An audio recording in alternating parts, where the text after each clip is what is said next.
ತನುವು ನಿನ್ನದು ಮನವು ನಿನ್ನದು, ತನುವು ನಿನ್ನದು ಮನವು ನಿನ್ನದು, ಎನ್ನ ಜೀವನ ಧನವು ನಿನ್ನದು. ನಾನು ನಿನ್ನವನೆಂಬ ಹೆಮ್ಮೆಯ ಋಣವು ಮಾತ್ರವೇ ನನ್ನದು. ತನು ನಿನ್ನದು ಮನವು ನಿನ್ನದು.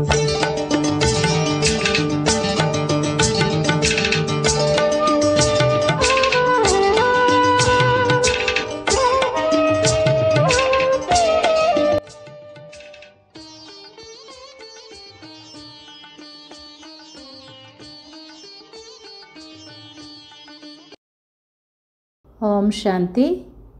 ಬಾಪ್ ದಾದಾ ಮಧುಬನ. ಪ್ರಾತಃ ಮುರಳಿ. ದಿನಾಂಕ 27/12/2023. ಶಿವ ಭಗವಾನುವಾಚ.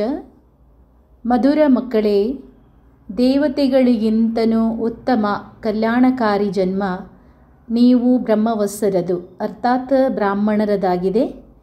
ನೀವು ಬ್ರಹ್ಮವತ್ಸರೆ ತಂದೆಗೆ ಸಹಯೋಗಿಗಳಾಗಿದ್ದೀರಿ. ಗೀತೆ. ಪಿತೃಮಾತಾ ಸಹಾಯಕ ಸ್ವಾಮಿ ಸಖ. ಪರಮಾತ್ಮನಿಗೆ ಭಕ್ತಿಯಲ್ಲಿ ಹಾಡಿದಂತಹ ಗೀತೆಯನ್ನು ಪರಮಾತ್ಮ ಮತ್ತೆ ನಮಗೆ ನೆನಪಿಸ್ತಾರೆ. ಓಂ ಶಾಂತಿ. ಇದು ಯಾರ ಮಹಿಮೆಯಾಗಿದೆ? ಪರಂಪಿತ ಪರಮಾತ್ಮ ಯಾರ ಹೆಸರು ಶಿವ ಆಗಿದೆಯೋ ಅವರ ಮಹಿಮೆ ಈ ರೀತಿ ಮಾಡಲಾಗಿದೆ. ಅವರ ಹೆಸರು ಶ್ರೇಷ್ಠಾತಿಶ್ರೇಷ್ಠ ಮತ್ತು ಅವರ ನಿವಾಸ ಸ್ಥಾನನೂ ಶ್ರೇಷ್ಠಾತಿಶ್ರೇಷ್ಠ. ಪರಂಪಿತ ಪರಮಾತ್ಮ ಎನ್ನುವುದರ ಅರ್ಥವೇ ಆಗಿದೆ ಎಲ್ಲರಿಗಿಂತ ಶ್ರೇಷ್ಠಾತಿಶ್ರೇಷ್ಠ ಆತ್ಮ ಆಗಿದ್ದಾರೆ. ಇನ್ಯಾರಿಗೂ ಸಹ ಪರಂಪಿತ ಪರಮಾತ್ಮ ಅಂತ ಹೇಳಲಾಗೋದಿಲ್ಲ. ಅವರ ಮಹಿಮೆ ಅಪರಮಪಾರವಾಗಿದೆ. ಎಷ್ಟೊಂದು ಮಹಿಮೆ ಇದೆ ಅಂದಮೇಲೆ ಅವರ ಅಂತ್ಯವನ್ನು ಪಡೆಯಲು ಸಾಧ್ಯವಿಲ್ಲ ಅಂತ ಹೇಳ್ತಾರೆ. ಪರಮಾತ್ಮನ ಅಂತ್ಯವನ್ನು ಅರ್ಥಾತ್ ಅವರನ್ನು ಪೂರ್ಣವಾಗಿ ತಿಳ್ಕೊಳ್ಳಲು ಸಾಧ್ಯವಿಲ್ಲ ಅಂತ. ಅವರು ಅಂತಾಗಿದ್ದಾರೆ ಅಂತ ಋಷಿಮುನಿಗಳು ಸಹ ಹೇಳ್ತಾ ಇದ್ದರು. ಅವರು ನೇತಿ ನೇತಿ ಅಂತ ಹೇಳ್ತಾ ಬಂದಿದ್ದಾರೆ. ಈಗ ಸ್ವಯಂ ತಂದೆ ಬಂದು ತನ್ನ ಪರಿಚಯವನ್ನು ಕೊಡ್ತಾರೆ. ತಂದೆಯ ಪರಿಚಯ ಅಂತೂ ನಮಗೆ ಆಗಬೇಕಲ್ವೇ? ಅಂದಮೇಲೆ ಮಕ್ಕಳಿಗೆ ಪರಿಚಯ ಸಿಗೋದು ಹೇಗೆ ಸಿಗುತ್ತೆ? ಎಲ್ಲಿಯವರೆಗೆ ಅವರು ಈ ಭೂಮಿ ಮೇಲೆ ಬರೋದಿಲ್ವೋ ಮತ್ತಾರೂ ಅವರ ಪರಿಚಯವನ್ನು ಕೊಡಲು ಸಾಧ್ಯವಿಲ್ಲ. ಯಾವಾಗ ತಂದೆ ಮಕ್ಕಳನ್ನು ಪ್ರತ್ಯಕ್ಷ ಮಾಡ್ತಾರೋ ಆವಾಗ ಮಕ್ಕಳು ತಂದೆಯನ್ನು ಪ್ರತ್ಯಕ್ಷ ಮಾಡ್ತಾರೆ. ತಂದೆ ತಿಳಿಸ್ತಾರೆ, ಮಕ್ಕಳೇ, ನನ್ನ ಪಾತ್ರ ನಿಗದಿಯಾಗಿದೆ. ನಾನೇ ಬಂದು ಪತೀತರನ್ನು ಪಾವನ ಮಾಡಬೇಕಾಗಿದೆ. ಪತೀತ ಪಾವನ ಸೀತಾರಾಮ ಅಂತ ಸಾಧು ಸಂತರು ಕೂಡ ಹಾಡ್ತಾ ಇರ್ತಾರೆ. ಇದು ರಾವಣ ರಾಜ್ಯವಾಗಿದೆ. ರಾವಣ ಏನೂ ಕಡಿಮೆ ಇಲ್ಲ. ಇಡೀ ಪ್ರಪಂಚವನ್ನೇ ತಮೋಪ್ರಧಾನ ಪತಿತರನ್ನಾಗಿ ಯಾರು ಮಾಡಿದರು? ರಾವಣ. ಮತ್ತೆ ಪಾವನರನ್ನಾಗಿ ಮಾಡುವಂತಹ ಸಮರ್ಥರು ರಾಮ ಆಗಿದ್ದಾರೆ. ಅರ್ಧ ಕಲ್ಪ ರಾಮರಾಜ್ಯವಾಗಿರುತ್ತೆ. ಅಂದಮೇಲೆ ಇನ್ನರ್ಧ ಕಲ್ಪ ರಾವಣ ರಾಜ್ಯ ನಡೆಯುತ್ತದೆ. ರಾವಣ ಯಾರಂತ ಯಾರೂ ತಿಳ್ಕೊಂಡಿಲ್ಲ. ವರ್ಷ ರಾವಣನನ್ನು ಸುಡ್ತಾ ಇರ್ತಾರೆ. ಆದರೂ ಸಹ ರಾವಣ ರಾಜ್ಯ ನಡೆಯುತ್ತಲೇ ಬಂದಿದೆ. ರಾವಣ ಸುಡುವುದೇ ಇಲ್ಲ. ಪರಮಾತ್ಮ ಸಮರ್ಥ ಅಂತ ಮನುಷ್ಯರು ಹೇಳ್ತಾರೆ. ಅಂದಮೇಲೆ ರಾವಣನಿಗೆ ರಾಜ್ಯ ಮಾಡಲು ಯಾಕೆ ಕೊಡ್ತಾರೆ? ತಂದೆ ತಿಳಿಸ್ತಾರೆ, ಮಕ್ಕಳೇ, ಈ ನಾಟಕ ಸೋಲು ಮತ್ತು ಗೆಲುವಿನ ನಾಟಕ, ಸ್ವರ್ಗ ಮತ್ತು ನರಕದ್ದಾಗಿದೆ. ಭಾರತದಲ್ಲಿಯೇ ಎಲ್ಲ ಆಟವು ಮಾಡಲ್ಪಟ್ಟಿದೆ. ಇದು ಮಾಡಲ್ಪಟ್ಟಂತಹ ನಾಟಕ.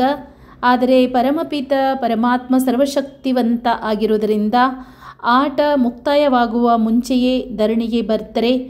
ಇಲ್ಲವೇ ಅರ್ಧದಲ್ಲೇ ಆಟವನ್ನು ನಿಲ್ಲಿಸಿಬಿಡ್ತಾರೆಂದಲ್ಲ. ಯಾವಾಗ ಇಡೀ ಪ್ರಪಂಚ ಪತಿತ ಆಗಿಬಿಡುತ್ತೋ ಆಗ ನಾನು ಬರ್ತೀನಿ ಅಂತ ತಂದೆ ಹೇಳ್ತಾರೆ. ಆದ್ದರಿಂದ ಶಿವರಾತ್ರಿಯನ್ನು ಆಚರಿಸಲಾಗ್ತದೆ. ಶಿವಾಯ ನಮಃ ಅಂತ ಹೇಳ್ತಾರೆ. ಬ್ರಹ್ಮ ವಿಷ್ಣು ಶಂಕರರಿಗೆ ದೇವತಾಯ ನಮಃ ಅಂತ ಹೇಳಲಾಗತ್ತೆ. ಆದರೆ ಶಿವನಿಗೆ ಪರಮಾತ್ಮಾಯ ನಮಃ ಅಂತ ಹೇಳಲಾಗತ್ತೆ. ಅಂದಾಗ ಬಬುಲ್ನಾಥದಲ್ಲಿ ಕೂಡ ಸೋಮನಾಥ ಮಂದಿರದಲ್ಲಿ ಮೂರ್ತಿ ಇದೆ. ಅದೇ ರೀತಿ ಶಿವನ ಆಕಾರ ಇದೆಯೇನೋ ಅಂತ ತಂದೆ ಕೇಳ್ತಾರೆ. ಪರಂಪಿತ ಪರಮಾತ್ಮನಿಗೆ ಇಷ್ಟು ದೊಡ್ಡ ರೂಪ ಇದೆಯೇ ಅಥವಾ ಆತ್ಮ ಚಿಕ್ಕದು ತಂದೆ ದೊಡ್ಡದಾಗಿದ್ದಾರೆಯೇ ಅಂತ. ಈ ರೀತಿಯ ಪ್ರಶ್ನೆ ಬರುತ್ತೆ ತಾನೇ. ಹೇಗೆ ಇಲ್ಲಿ ಚಿಕ್ಕವರಿಗೆ ಮಕ್ಕಳು, ದೊಡ್ಡವರಿಗೆ ತಂದೆ ಅಂತ ಹೇಳಲಾಗುತ್ತೋ ಹಾಗೆ ಪರಮಪಿತ ಪರಮಾತ್ಮ ಅನ್ಯ ಆತ್ಮಗಳಿಗಿಂತ ದೊಡ್ಡವರಾಗಿದ್ದರೆ ನಾವು ಆತ್ಮರು ಚಿಕ್ಕವರಾಗಿದ್ದೀವಿ ಅಂತಲ್ಲ. ತಂದೆ ತಿಳಿಸ್ತಾರೆ, ಮಕ್ಕಳೇ ನನ್ನ ಮಹಿಮೆಯನ್ನು ನೀವು ಮಾಡ್ತೀರಿ, ಪರಮಾತ್ಮನ ಮಹಿಮೆ ಅಪರಮಪಾರ ಅಂತ ಹೇಳ್ತೀರಿ. ಮನುಷ್ಯ ಸೃಷ್ಟಿಯ ಬೀಜರೂಪ ತಂದೆ ಆಗಿದ್ದಾರೆ, ಪರಮಪಿತ ಪರಮಾತ್ಮ ಆಗಿದ್ದಾರೆ, ಅವರು ರಚಯಿತ ಆಗಿದ್ದಾರೆ. ಇನ್ನು ಉಳಿದಂತೆ ಯಾವ ವೇದ ಉಪನಿಷತ್ತುಗಳು, ಗೀತೆಗಳು, ಯಜ್ಞ, ಜಪ, ತಪ, ದಾನ, ಪುಣ್ಯ ಇವೆಲ್ಲವೂ ಭಕ್ತಿಯ ಸಾಮಗ್ರಿಗಳಾಗಿವೆ. ಇವೆಲ್ಲಕ್ಕೂ ಸಹ ಸಮಯವಿದೆ. ಅರ್ಧ ಕಲ್ಪ ಭಕ್ತಿ, ಅರ್ಧ ಕಲ್ಪ ಜ್ಞಾನ. ಭಕ್ತಿ ಬ್ರಹ್ಮನ ರಾತ್ರಿಯಾಗಿದೆ, ಜ್ಞಾನ ಬ್ರಹ್ಮನ ದಿನವಾಗಿದೆ.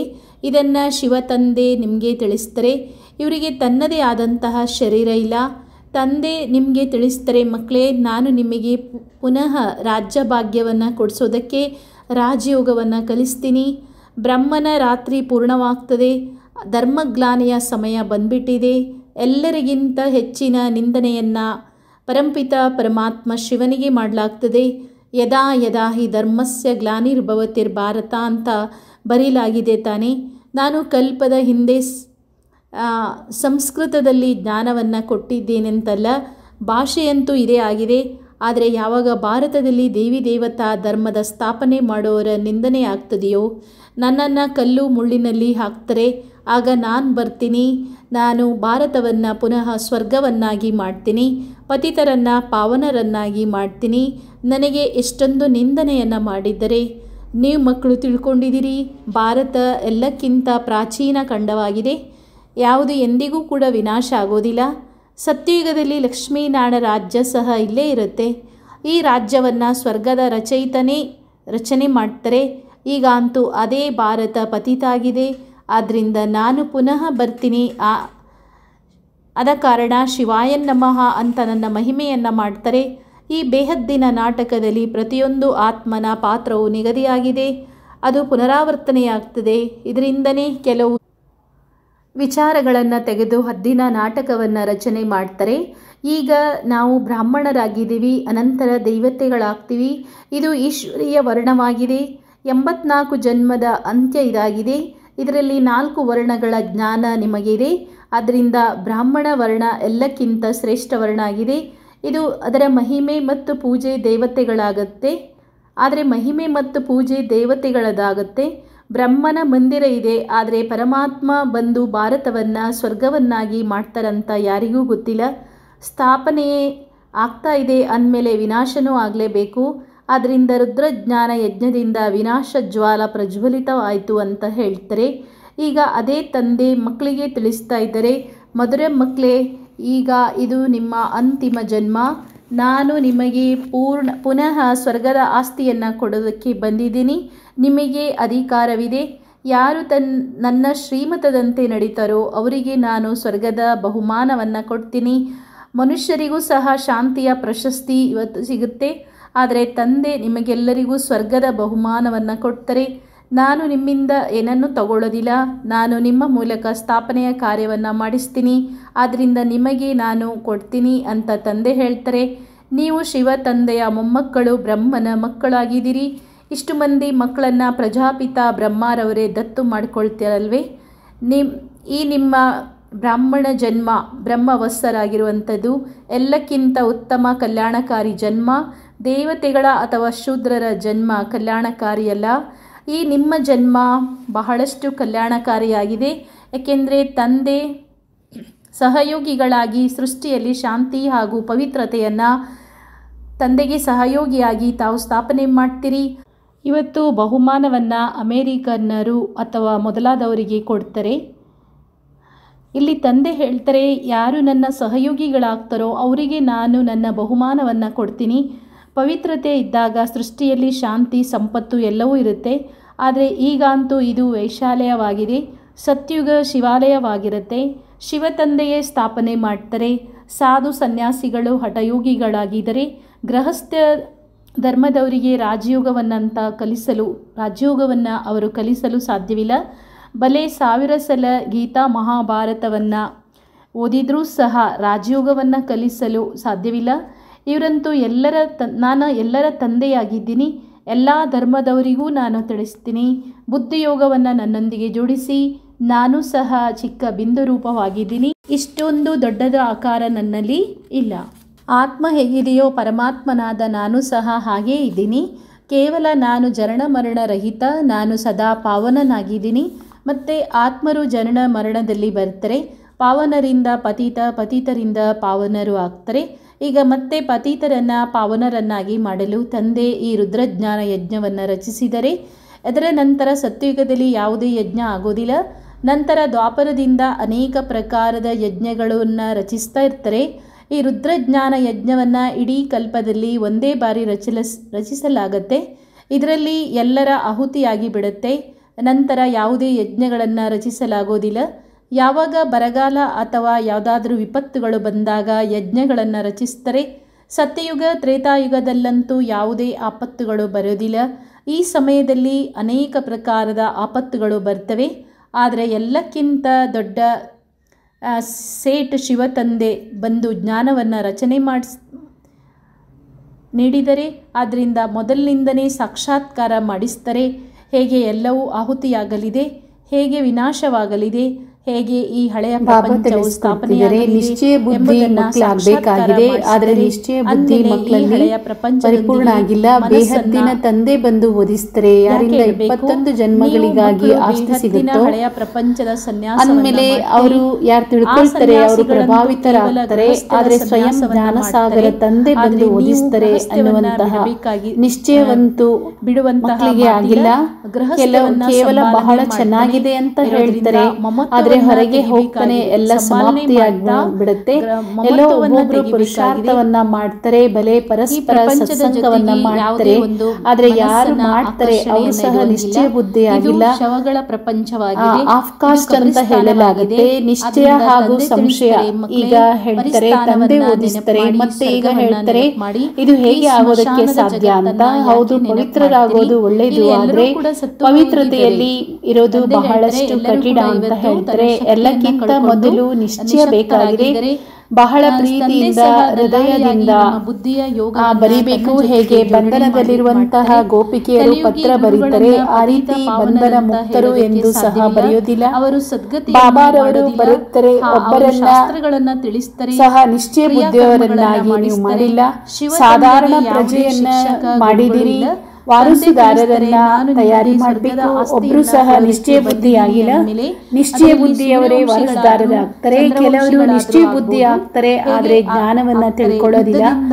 ಅಂದ್ರೆ ಅದೇ ಮನೆತನದಲ್ಲಿ ಹೋಗಿ ದಾಸದಾಸಿಯರಾಗ್ತಾರೆ. ಮುಂದೆ ಹೋಗ್ತಾ ಯಥಾರ್ಥವಾಗಿ ಸಾಕ್ಷಾತ್ಕಾರವಾಗುತ್ತೆ. ಈ ಸಮಯದಲ್ಲಿ ತಿಳಿತಾರೆ ನಾವು ಯಾವ ನಂಬರಿನ ಪಾತ್ರವನ್ನ ಮಾಡ್ತೀವಿ ಅಂತ. ನಂತರ ಬಹಳ ಪಶ್ಚಾತ್ತಾಪ ಪಡ್ತಾರೆ.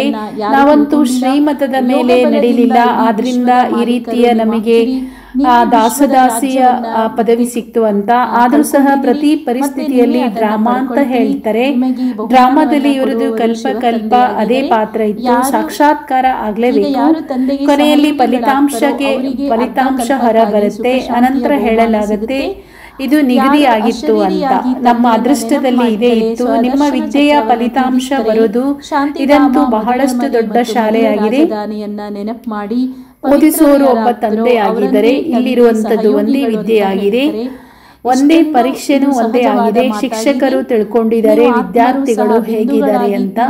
ಎಲ್ಲವನ್ನ ತೀಕ್ಷ್ಣವಾಗಿ ಅರ್ಥ ಮಾಡ್ಕೊಳ್ತಾ ಹೋಗ್ತಾರೆ. ಮುಂದೆ ಹೋಗ್ತಾ ಬಹಳಷ್ಟು ಗೊತ್ತಾಗತ್ತೆ.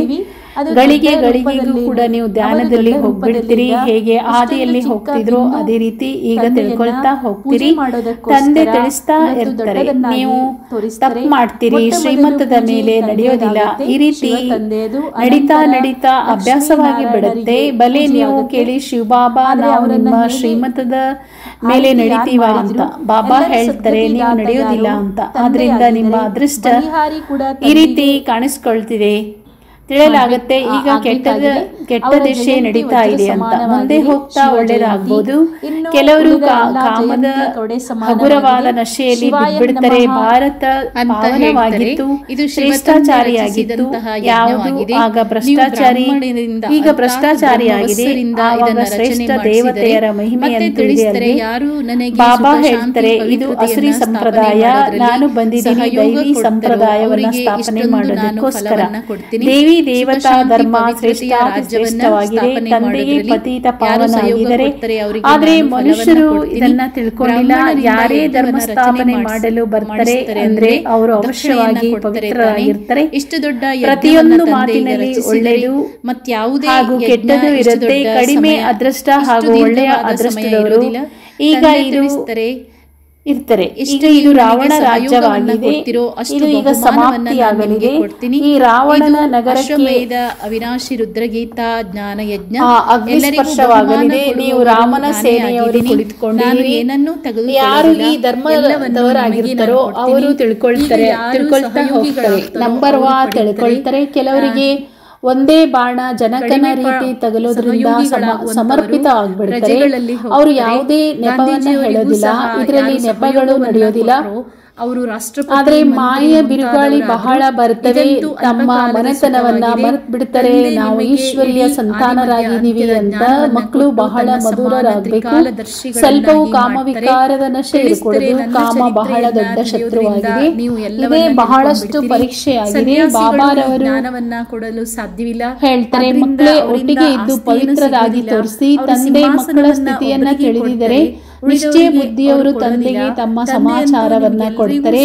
ಬಾಬಾ, ನಾವು ನಿಮ್ಮನ್ನ ನೆನಪು ಮಾಡ್ತೀವಿ, ನಿಮ್ಮ ಸೇವೆಯನ್ನ ಮಾಡ್ತೀವಿ. ಯಾವಾಗ ಸೇವೆ ಸಮಾಚಾರವನ್ನ ಬರೀತಾರೋ ಆಗ ವಿಶ್ವಾಸ ಬರುತ್ತೆ. ಯಾವಾಗ ಸರ್ವಿಸಿನ ಸಾಕ್ಷಿಯನ್ನ ತೋರಿಸ್ತಾರೆ ಆಗ ಬಾಬಾವರು ತಿಳಿತಾರೆ ಇವರಲ್ಲಿ ಒಳ್ಳೆಯ ಉಮಂಗ ಕಾಣಿಸ್ತಾ ಇದೆ. ನೀವು ನನ್ನನ್ನ ಕಲ್ಲು ಹಾಗೂ ಇದನ್ನ ತಿಳ್ಕೊಳ್ಬೇಕು. ಬಾಬಾರವರು ಒಬ್ಬರೇ ಆಗಿದ್ದಾರೆ, ನಾವು ಅನೇಕ ಮಕ್ಕಳಿದ್ದೀವಿ. ಹೀಗಲ್ಲ ಬಾಬಾ ಪ್ರತಿದಿನ ಉತ್ತರ ಕೊಡ್ಬೇಕಾಗುತ್ತಲ್ಲ.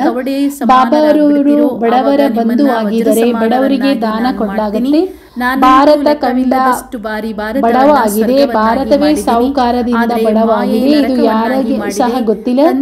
ಭಾರತವೇ ಅವಿನಾಶಿ ಖಂಡವಾಗಿದೆ. ಇಲ್ಲಿ ಭಗವಂತನ ತಂದೆಗೆ ಸಹಯೋಗಿಗಳಾಗಿ ಅವತರಿತರಾಗ್ತಾರೋ ಭಾರತ ಚಿನ್ನದ ಪಕ್ಷಿಯಾಗಿತ್ತು. ಮೊದಲ ಮಾತಾಗಿದೆ. ಅರ್ಥಾತ್ ಸರ್ವ ಸುಖಗಳ ಭಂಡಾರವಾಗಿತ್ತು. ಯಾವ ಸುಖಧಾಮಕ್ಕೆ ಹೋಗೋದಕ್ಕೋಸ್ಕರ ಈಗ ನಾವೆಲ್ಲ ಪುರುಷಾರ್ಥ ಮಾಡ್ತಾ ಇದ್ದೀವಿ. ಒಳ್ಳೆಯದು. ಮಧುರಾತಿ ಮಧುರ ಅಗಲಿ ಮರಳಿಸುತ್ತಿರುವಂತಹ ಮಕ್ಕಳಿಗೆ ಪ್ರೀತಿಯ ಮಾತ್ಪಿತಾ ಬಾಗ್ದಾದಾರವರ ನೆನಪು, ಪ್ರೀತಿ ಹಾಗೂ ಸುಪ್ರಭಾತ. ಆತ್ಮೀಯ ಮಕ್ಕಳಿಗೆ ಆತ್ಮೀಯ ತಂದೆಯ ನಮಸ್ತೆ. ನಾವು ಆತ್ಮಿಕ ಮಕ್ಕಳ ಆತ್ಮಿಕ ತಂದೆಗೆ ನಮಸ್ತೆ ನಮಸ್ತೆ ನಮಸ್ತೆ. ಧಾರಣೆಗಾಗಿ ಮುಖ್ಯ ಸಾರ. ಯಾವುದೇ ಕಾರಣಗಳನ್ನ ಹೇಳದೆ ತಂದೆಯ ಶ್ರೀಮತದಂತೆ ನಡೀತಾ ಇರಬೇಕು. ಸರ್ವಿಸಿನ ಆಧಾರವನ್ನ ಕೊಡಬೇಕಾಗಿದೆ. ಗರ್ಭದಲ್ಲಂತೂ ಎರಡನೆಯದು, ನಾವು ಈಶ್ವರಿಯ ಸಂತಾನರಾಗಿದ್ದೀವಿ. ನಮ್ಮದು ಶ್ರೇಷ್ಠಾತಿ ಶ್ರೇಷ್ಠ ಸಂಬಂಧವಾಗಿದೆ. ಇದನ್ನ ಮರೆಯಬಾರದು.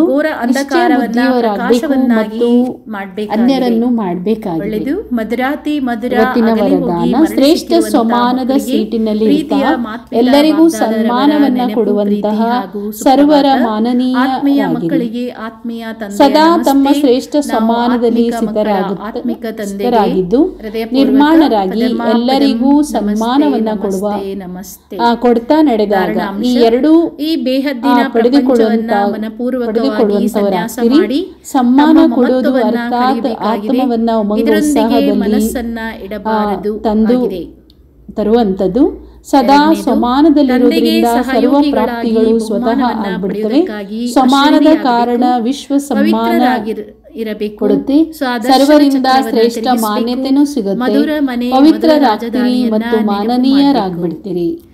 ಇವತ್ತಿನ ಬ್ಲೆಸ್ಸಿಂಗ್ಸ್ ವಿಶೇಷತೆಗಳನ್ನು ಮುಂದೆ ಇಟ್ಕೊಂಡು ಸದಾ ಖುಷಿಯಿಂದ ಮುಂದುವರಿಯುವಂತಹ ನಿಶ್ಚಯ ಬುದ್ಧಿ ವಿಜಯೀ ರತ್ನಭವ. ವಿಶ್ಲೇಷಣೆ: ತಮ್ಮಲ್ಲಿ ಏನು ವಿಶೇಷತೆಗಳು ಇದ್ದರೂ ಸಹ ಅವುಗಳನ್ನು ಎದುರಿನಲ್ಲಿ ಇಟ್ಕೊಳ್ಳಿ. ತಂದೆ ಹೇಳ್ತಾರೆ, ಬಲಹೀನತೆಗಳನ್ನು ಅಲ್ಲ. ನಿಮ್ಮಲ್ಲಿ ಆವಾಗ ವಿಶ್ವಾಸ ಬರುತ್ತೆ. ಬಲಹೀನತೆಯ ಮಾತನ್ನು ಹೆಚ್ಚು ಯೋಚಿಸದೇ ಇದ್ದಾಗ ನಿಮ್ಮಲ್ಲಿ ಖುಷಿ ಹೆಚ್ಚಾಗುತ್ತಾ ಹೋಗುತ್ತೆ. ತಂದೆ ಸರ್ವಶಕ್ತಿವಾನ್ ಆಗಿದ್ದಾರೆ ಎಂಬ ನಿಶ್ಚಯವನ್ನು ಇಟ್ಕೊಳ್ಳಿ. ಆವಾಗ ತಾವು ದಡವನ್ನು ಸೇರ್ತೀರಿ. ಹೀಗೆ ಸದಾ ನಿಶ್ಚಯ ಬುದ್ಧಿ ವಿಜಯೀ ರತ್ನ ಆಗ್ತೀರಿ. ನಿಮ್ಮಲ್ಲಿ ನಿಶ್ಚಯ, ತಂದೆಯಲ್ಲಿ ನಿಶ್ಚಯ. ಡ್ರಾಮದ ಪ್ರತಿ ದೃಶ್ಯವನ್ನು ನೋಡ್ತಾ ಅದರಲ್ಲೂ ಸಹ ಪೂರ್ತಿ ನಿಶ್ಚಯವಿದ್ದಾಗ ವಿಜಯಿಗಳಾಗುವಿರಿ. ಇವತ್ತಿನ ಆದರ್ಶ ಮಹಾವಾಕ್ಯ: ಪವಿತ್ರತೆಯ ಘನತೆಯಲ್ಲಿ ಸದಾ ಇದ್ದಲ್ಲಿ ಮಿತವಾದ ಆಕರ್ಷಣೆಗಳಿಂದ ನ್ಯಾರ ಆಗ್ಬಿಡ್ತೀರಿ. ಪವಿತ್ರತೆಯ ಘನತೆಯಲ್ಲಿ ಸದಾ ಇದ್ದಾಗ ಮಿತವಾದ ಆಕರ್ಷಣೆಗಳಿಂದ ಸದಾ ನ್ಯಾರ ಆಗ್ಬಿಡ್ತೀರಿ. ಇವತ್ತಿನ ಪ್ರಶ್ನೆ: ಈಗ ನೀವು ಮಕ್ಕಳು ತಂದೆಗೆ ಯಾವ ಸಹಯೋಗ ಕೊಡ್ತೀರಿ? ಸಹಯೋಗಿ ಮಕ್ಕಳಿಗೆ ತಂದೆ ಯಾವ ಬಹುಮಾನವನ್ನು ಕೊಡ್ತಾರೆ? ಉತ್ತರ: ತಂದೆ ಪವಿತ್ರತೆ ಶಾಂತಿಯ ರಾಜ್ಯವನ್ನು ಸ್ಥಾಪನೆ ಮಾಡ್ತಾ ಇದ್ದಾರೆ. ನಾವು ಅವರಿಗೆ ಪವಿತ್ರತೆಯ ಸಹಯೋಗವನ್ನು ಕೊಡ್ತೀವಿ. ತಂದೆ ಯಾವ ಯಜ್ಞವನ್ನು ರಚಿಸಿದರೋ ಅದನ್ನು ನಾವು ಸಂಪಾಲನೆ ಮಾಡ್ತೀವಿ. ಆದ್ದರಿಂದ ತಂದೆ ಅವಶ್ಯವಾಗಿ ನಮಗೆ ಬಹುಮಾನವನ್ನು ಕೊಡ್ತಾರೆ. ಸಂಗಮ ಯುಗದಲ್ಲಿಯೂ ಸಹ ನಮಗೆ ಬಹಳಷ್ಟು ದೊಡ್ಡ ಬಹುಮಾನ ಸಿಗುತ್ತೆ. ನಾವು ಸೃಷ್ಟಿಯ ಆದಿ ಮಧ್ಯ ಅಂತ್ಯವನ್ನು ಅರಿತುಕೊಳ್ಳುವ ತ್ರಿಕಾಲದರ್ಶಿಗಳಾಗ್ಬಿಡ್ತೀವಿ ಮತ್ತು ಭವಿಷ್ಯದಲ್ಲೂ ಸಿಂಹಾಸನಾಧಿಕಾರಿ ಆಗ್ಬಿಡ್ತೀವಿ. ಇದೇ ತಂದೆ ಕೊಡುವಂತಹ ಬಹುಮಾನವಾಗಿದೆ. ಒಳ್ಳೆಯದು. ಓಂ ಶಾಂತಿ.